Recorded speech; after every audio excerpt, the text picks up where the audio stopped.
அன்பு தேவ பிள்ளைகளே, இந்த கால வேளை உங்கள் யாவரையும் இயேசுவின் நாமத்தினாலே வாழ்த்தி பாஸ்டர் அண்ட் போஸ்டர் என்ற யூடியூப் சேனலுக்கு நான் வரவேற்கிறேன். இந்த நாளுக்கான கர்த்தருடைய ஆசீர்வாத வார்த்தை புக் ஆஃப் லூக் 18:27. லூக்கா எழுதின சுவிசேஷம் 18ஆம் அதிகாரத்தின் 27ஆம் வசனத்தை நான் உங்களுக்காய் வாசிக்கிறேன். மனுஷரால் கூடாதவைகள் தேவனால் கூடும் என்றார். மனுஷரால் கூடாதவைகள் தேவனால் கூடும் என்று இயேசு சொல்லுகிறார். அதற்கு அவர் என்ற வார்த்தை முன்பு இருக்கும். இயேசு அதற்கு மனுஷனால் கூடாதது தேவனால் கூடும் என்று சொல்லி அங்கே தம்முடைய சீஷர்களுக்கு அவர் சொல்லுகிறார்.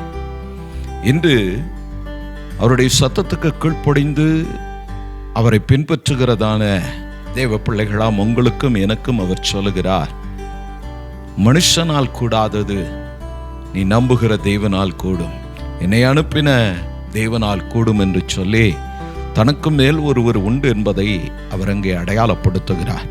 அவர் எல்லாவற்றையும் செய்கிறார் என்பதை சீஷர்கள் புரிந்து கொள்ளும்படியாய் தன்னுடைய கடைசி நேரங்களிலே தன்னுடைய காரியங்களை அவர் சொல்லிக்கொண்டே வருகிறார்.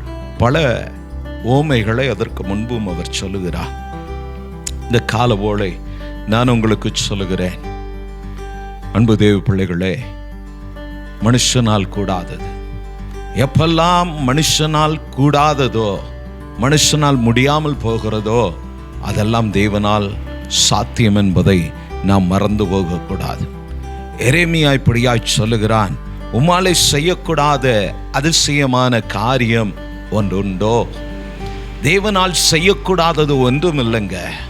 ஆதலால் நீங்கள் பயப்பட வேண்டாம். உங்களுடைய காரியங்கள், உங்களுடைய குடும்ப சூழ்நிலைகள், பிள்ளைகளை குறித்து உங்களுக்கு இருக்கிற காரியங்கள், கவலைகள், பயங்கள் வேண்டாம். தேவனிடத்தில் ஒப்பு கொடுங்க. தேவன் மேல் விசுவாசமாக இருங்க. தேவனால் கூடும். ஆபிரகாமினுடைய வீட்டுக்கு தேவ தூதனானவரும் அவரோடு கூட 2 தூதர்களும் வந்திருந்தார்கள். சாராள் அவர்கள் பேசுகிறதை கேட்டு நகைத்தாள். அப்பொழுது அங்கேயும் சொல்லப்படுகிறது, ஆதியாகமம் 18ஆம் அதிகாரத்தில் எழுதப்பட்டு இருக்கிறது, தேவனால் ஆகாத காரியம் ஒன்று உண்டோ?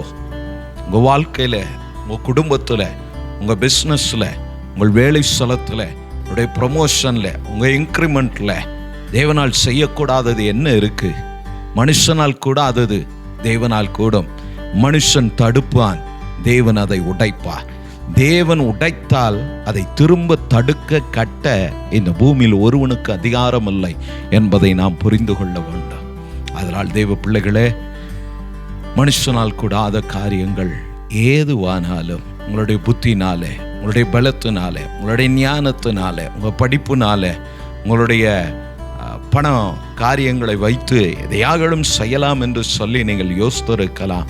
அதில் தோல்வி அடைந்திருக்கலாம். தோண்டு போகாதீர்கள், சோர்ந்து போக வேண்டாம். காலவோளை நான் உங்களை தைரியப்படுத்துகிறேன். நீங்கள் நம்புகிற தேவனால் எல்லாம் கூடும் என்று விசுவாசிங்க.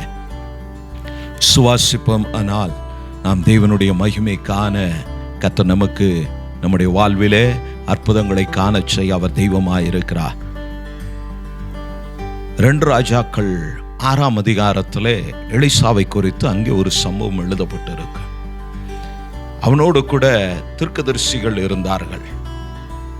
அவர்கள் எல்லாம் ஒரே இடத்துல இருப்பதற்கு சாத்தியமில்லாமல் போனபோது அவர்கள் ஒரு பெரிய இடத்தை ஆயத்தம் பண்ணலாம் என்று தீர்மானித்தார்கள். அதற்காக அவர்கள் போய் மரங்களை வெட்டுகிற வேலையை செய்து கொண்டு இருந்தபோது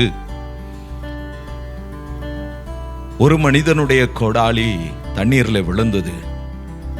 அங்கே அந்த மனிதன் 6ஆம் அதிகாரம் 6ஆம் வசனத்தில் எழுதப்பட்டு இருக்கும். 2 ராஜாக்கள் புக் ஆஃப் 2 Kings 6:6 எழுதப்பட்டு இருக்கிறது. எலிசா அந்த கோடாலி விழுந்த மனிதன் அழுகிறதை பார்த்து, அவன் பதறுகிறதை பார்த்து, அவனுக்கு உதவியாயிருந்த, அவனுக்கு வேலைக்கு பலமாயிருந்த, பக்கமாயிருந்த, அனுகூலமாயிருந்த நன்மை அவனை விட்டு போன போது அவன் கவலைப்பட்டான். தேவ மனிதன், ஏன் அழுகிறாய்? என்ன ஆனது உனக்கு என்று கேட்டான்.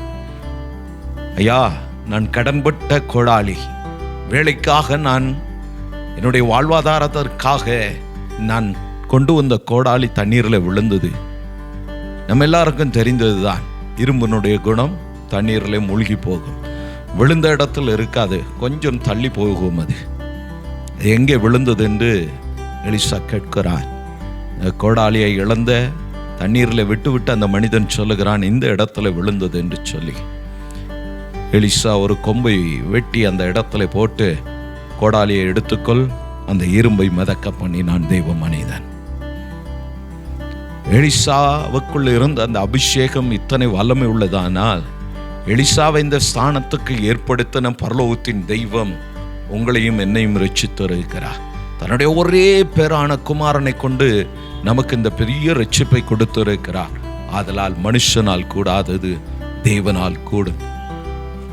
தெய்வ மனிதனாம் எலிசாவே தன்னோடு கூட இருக்கிற தீர்க்கதரிசிகள், தன்னோடு கூட இருக்கிற தெய்வ பிள்ளைகளுக்கு ஒரு கஷ்டம் வந்த போது அவர்களுக்கு உதவி செய்ய அவன் முற்பட்டு அதை இழந்ததை திரும்ப எடுத்து கொடுத்தது உண்மையானால், இந்த காலவோளை நானும் உங்களுக்கு சொல்லுகிறேன், நீங்கள் இழந்தது எதுவோ, நஷ்டமடைந்தது எதுவோ, தோல்வி அடைந்து லாபமில்லாமல் வேதனைப்படுகிற காரியங்கள் ஏதுவானாலும், இந்த காலவோளை நான் சொல்லுகிறேன், கர்த்தருடைய தெய்வ மனுஷனாய் அழைக்கப்பட்டவனாய் நானும் சொல்லுகிறேன், இயேசு கிறிஸ்துவின் நாமத்தினாலே நீ இழந்ததை மீட்டுக் கொள்வாய். நீ இது தேவனால் கூடும், மனுஷனால் அல்ல, தேவனால் இது கூடும். விசுவாசிங்க, கர்த்தர் பெரிய காரியத்தை இந்த நாளில் காண செய்வார். கண்களை மூடி இருக்கிற இடங்கள்ல நாம் ஜெபிப்போம்.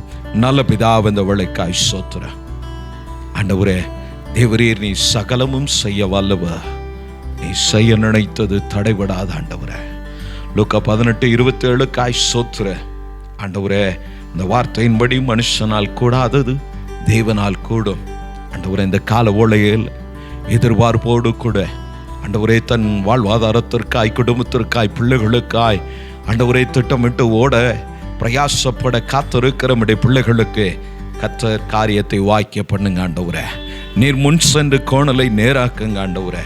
நீர் முன் சென்று தடைகளை நீக்குவீராக ஆண்டவரே. நாங்கள் ஏசியாவில் வாசிப்பது போல குருடர்கள் அவர்கள் அறியாத வழியில் அவர்களை நடத்துகிற தெய்வம், இந்த நாளில் இந்த காரியத்திற்காக வேதனையோடு அமர்ந்திருக்கிற ஆண்டவரே இந்த குடும்பத்தாருக்கு கர்த்தர் இறங்குவீராக ஆண்டவரே. அது இந்த சகோதரனானாலும் சகோதரியானாலும் வாலிப பிள்ளைகளானாலும் யாரானாலும் எந்த காரியத்தில் துவண்டு போய் நிற்கிறார்களோ ஆண்டவரே, எலிசா தன் வேலைக்காரனுக்கு தன்னோடு இருந்த தெய்வ மனுஷனுக்கு இழந்ததை மீட்டு கொடுக்க அவன் உதவினது போல இந்த காலவோளை நான் இவர்களுக்காய் ஜெபிக்கிறேன். இயேசுவின் நாமத்தினாலே இவர்கள் பெற்றுக்கொள்ள வேண்டிய ஆசீர்வாதத்தை கர்த்தருடைய நாமத்தினாலே பெற்றுக்கொள்ளும்படி இந்த காலவோளை நான் ஆசீர்வதிக்கிறேன். இவர்கள் அதை பெற்றுக்கொண்டு நன்மையும் கருவையும் ஆண்டவரே இவர்களை பின்தொடர்வதை ஆண்டவரே இவர்கள் காண கர்த்தர் கிருபை செய்யும். அற்புதமாய் நடத்தும். கண்ணீர் யாவையும் துடைத்து சந்தோஷத்தினால் நிரப்பி காரியத்தை வாய்க்க பண்ணும்படியாய் ஜெபிக்கிறோம். நன்மையும் கருமையும்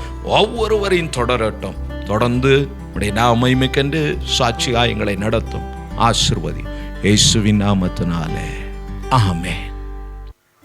கர்த்தர் நல்லவர். இந்த வார்த்தையை கர்த்தர் உங்களுக்கு ஆசீர்வதித்து கொடுப்பார்.